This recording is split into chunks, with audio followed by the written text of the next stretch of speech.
दोस्तों नमस्कार। कारा न्यूज की खास मुलाकात इस कार्यक्रम में आप सभी का बहुत बहुत स्वागत है। प्रभाग 4 से भाजपा उम्मीदवार सचिन खोब्रागड़े ने उम्मीदवारी दाखिल की है। जनता के बीच सेवा और विकास की मजबूत पहचान सचिन खोब्रागड़े, जनता के भरोसे का नाम। प्रभाग क्रमांक 4 से भाजपा के इच्छुक उम्मीदवार सचिन खोब्रागड़े ने अपनी उम्मीदवारी आधिकारिक रूप से पेश की है। आपको बता दें कि सचिन खोब्रागड़े ने हमेशा जनता के बीच रहकर उनके मुद्दों और जरूरतों को समझा है। अब वे चुनावी मैदान में विकास और सेवा के अपने दृष्टिकोण के साथ खड़े हैं। सर, सबसे पहले तो आपका हमारे स्टूडियो में बहुत बहुत स्वागत है।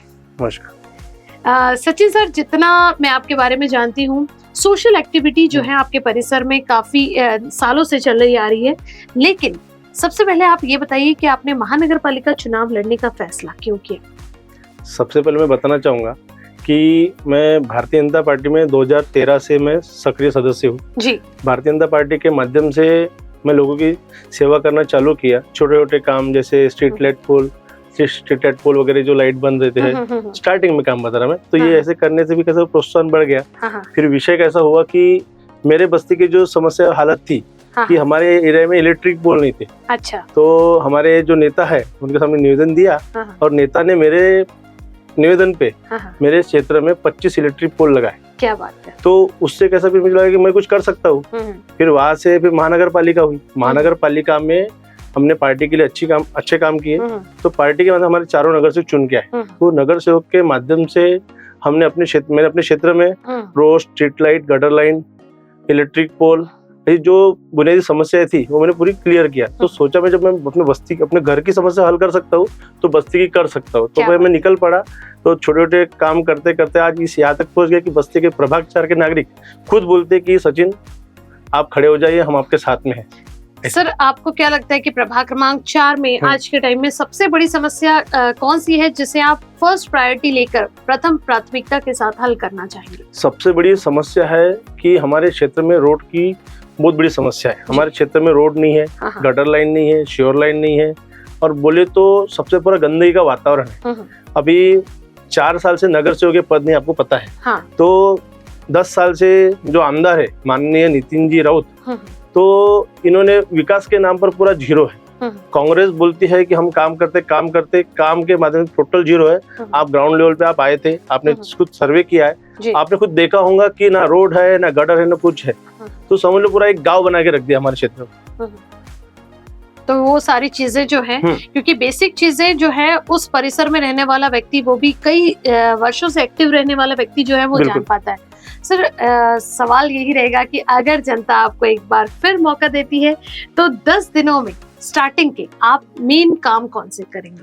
सबसे पहले स्टार्टिंग में मेरा एक काम ये रहेगा कि वहाँ पे जो ट्रैफिक समस्या है जी, हमारे पुलिया से यानी शिव शक्ति बार के पुलिया से लेकर तो रनाड़ा तक के हमारे तरफ में ऑटो वाले बेदम गाड़ियां चलाते हैं। सबसे पहले पुलिस जो साहब है, हमने पीआई साहब, उनसे बोल के उन पे लगाम लगाना है, क्योंकि हमारे क्षेत्र में आए दिन दुर्घटना होती रहती है।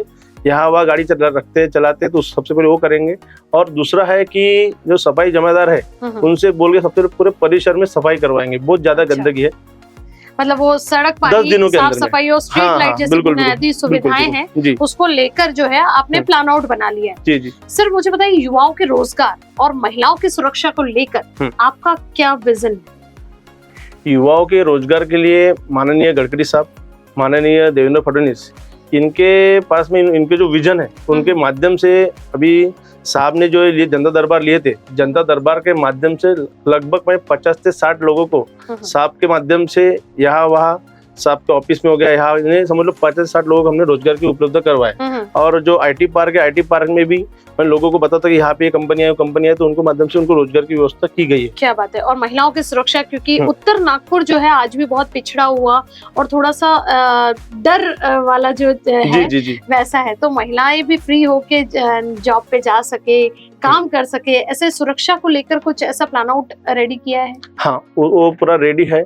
हमारे कलमना के जो पीआई है, जो भी पीआई आते हैं हम हमेशा हेल्प करते हैं। क्या बात है। तो बात ऐसी है कि मैं हर महीने में एक बस्ती पकड़ के वहाँ पे एक उनके दरबार लगाता हूँ। अच्छा। पीआई साहब उनको क्या करते हैं, उनको एक महिलाओं की सभा बोल के सब लोग आते हैं, उनको कैसा रहना है, क्योंकि कैसा क्या है, महिला अत्याचार सबसे ज्यादा बढ़ चुका है। बिल्कुल। तो मैडम कैसा है कि वो पीआई साहब ने उनको कैसा समझाना कि अगर पति ने भी अगर तुम पे अगर अत्याचार किया है तो आप डायरेक्ट कंप्लेंट कर सकते हो। तो इस तरह से यानी, और मैं इस महीने में एक बार करता था, अब मैं हफ्ते में एक बार ऐसा व्यवस्था करने वाला हूँ। और मैं खुद सोचा हूँ कि जैसे गडकरी साहब जनता दरबार लगाते हैं, तो मैं तो इतना बड़ा कार्यकर्ता नहीं हूँ कि जनता दरबार लगाऊं, पर मैं खुद हर रोज बस्ती में जाके लोगों की समस्या सुन के उनकी बातें मैं क्लियर करूँ। और उनके पीछे जो है एक बड़ी ताकत मैं भी और बताना चाहूंगा आपको, मैं गडकरी साहब के माध्यम से, जैसे दो महिलाएं बैठ के बातें करती है यहाँ वहाँ की, तो धार्मिक दृष्टिकोण से मैंने गडकरी साहब को एक निवेदन दिया था कि सर बोला कि हमारे महिलाओं को भजन मंडल की व्यवस्था कराया जाए। आज जो गडकरी साहब ने जो 5000 भजन मंडल साहित्य बांटे हैं, तो उसके लिए कहने के मैं एक अंश हुआ का कि मैंने सबसे पहले मैंने लिया, पेपर में न्यूज डाला। आज मेरे क्षेत्र की 40 भजन महिलाओं को भजन साहित्य मिला है जी। ये फिर पूछने का सवाल ही नहीं उठता कि जनता आप पर भरोसा क्यों करे।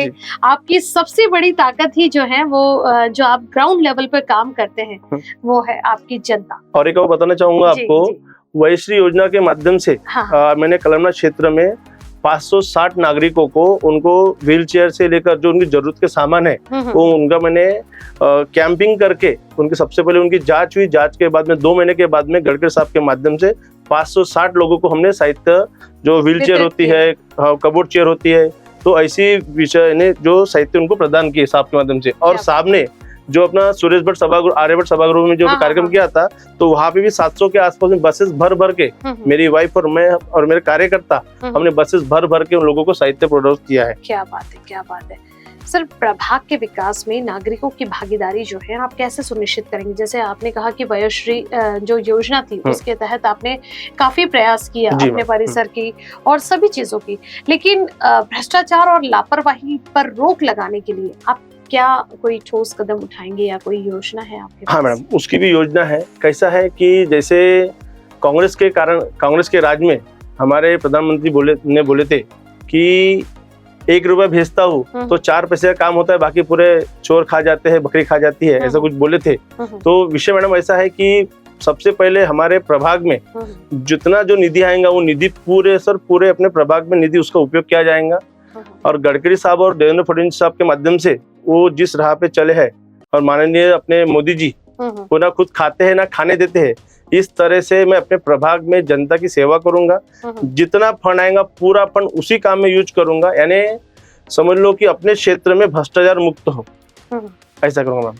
मतलब 90% समाज सेवा और 10% राजनीति का इस्तेमाल करने वाले। सर, अगला सवाल रहेगा कि आप अपने प्रतिद्वंदी मतलब विरोधी उम्मीदवारों से खुद को किस तरह से अलग मानते हैं?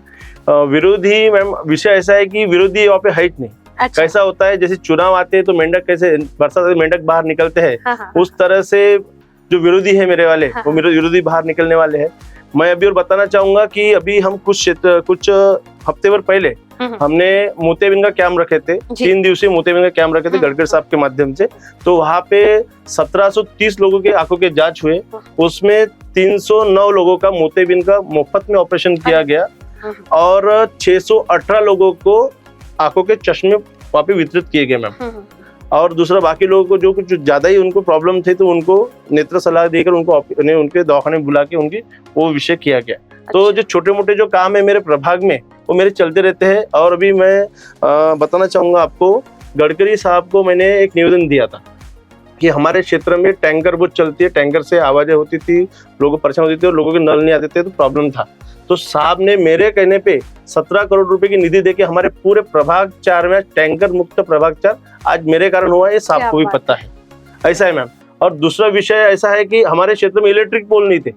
काली माता मंदिर परिसर, बालाजी नगर, वाजपेयी नगर, गौरीशंकर नगर, दत्त नगर, कामना नगर, गौरीशंकर नगर और पार्वती नगर, ये क्षेत्र में मैडम इलेक्ट्रिक पोल नहीं है। मैं जहां वहां मोर्चे ले लेके आज हमारे क्षेत्र में इलेक्ट्रिक पोल की भी व्यवस्था हो गई है। कुछ क्षेत्र में रह गए हैं, उसके भी काम जारी है। क्या बात है, मतलब एक उत्तर नागपुर के सबसे पिछड़े हुए वर्ग को बोल सकते हैं कि डेवलपमेंट से रिलेटेड आपने बहुत सारे काम में जो है अपना बहुत सारा सपोर्ट जो है दिया है। साथ ही साथ पहले भी करते थे, आज भी कर रहे हैं, और एक बार फिर जनता अगर आपको मौका देती है तो आप और जो काम है अच्छे प्रभावी ढंग से कर पाएंगे। सर, लास्ट मेरा सवाल, प्रभाग 4 की जनता के लिए आपका क्या संदेश है? बिकॉज जब आप आए तब एक फाइल थी आपके हाथों में, जो मैंने देखा कि उसमें लगभग आपके कामों का जो था वो पूरा ब्यौरा था। आपने बहुत सारे, चाहे वो सोशल हो, धार्मिक हो या फिर पॉलिटिक्स हो, हर प्रकार के इवेंट्स जो हैं वो बढ़ चढ़कर किया है। और किया ही नहीं,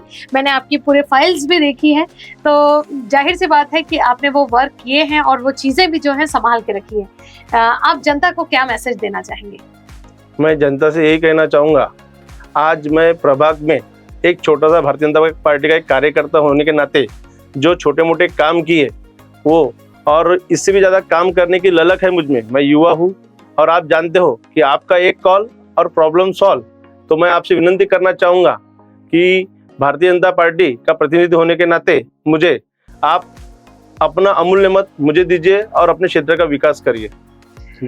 आपका एक कॉल और प्रॉब्लम सॉल्व, बहुत अच्छी बात कही सर ने। प्रभाग क्रमांक 4 से सचिन खोब्रागड़े, जनता तय करेगी अब कि कौन बनेगा उनके विकास और विश्वास का मजबूत प्रतिनिधि।